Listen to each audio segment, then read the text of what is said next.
Hey everyone, welcome back to my channel Tutti Frooti.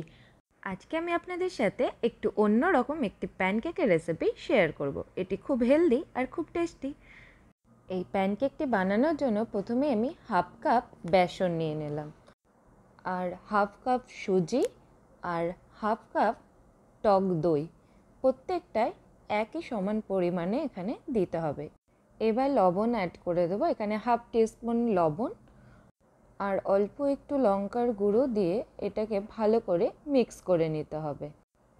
এটাকে mix করার সময় একটু ড্রাই মনে হলে অল্প একটু জল দিয়ে এই ব্যাটারটাকে অ্যাডজাস্ট করে নিতে হবে। ব্যাটারটার টেক্সচারটা ঠিক এই রকম হবে। এবারে 15 মিনিট মতন রেস্টে রেখে দিতে হবে ব্যাটারটাকে। তারপরে এখানে পেঁয়াজ কুচি, গাজর গ্রেট করে নিয়ে আর অল্প একটু বেল পেপার এখানে আমি অ্যাড করেছি, আর অল্প একটু আদা গ্রেট করে এর মধ্যে অ্যাড করে দিয়েছি। এখানে আপনারা অল্প একটু রসুনও অ্যাড করতে পারেন।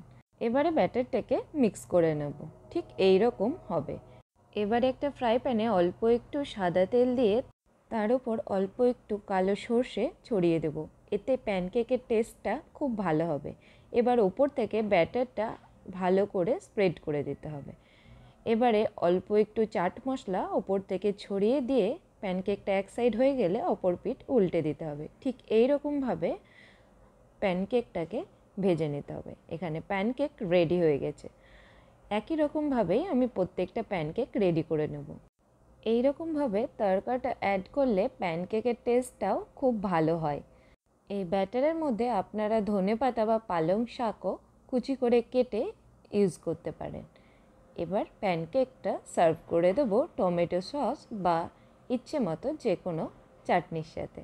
এই রেসিপিটি যদি আপনাদের ভালো লাগে তাহলে প্লিজ আমার চ্যানেলটি আপনারা লাইক, শেয়ার আর সাবস্ক্রাইব করতে কিন্তু ভুলবেন না।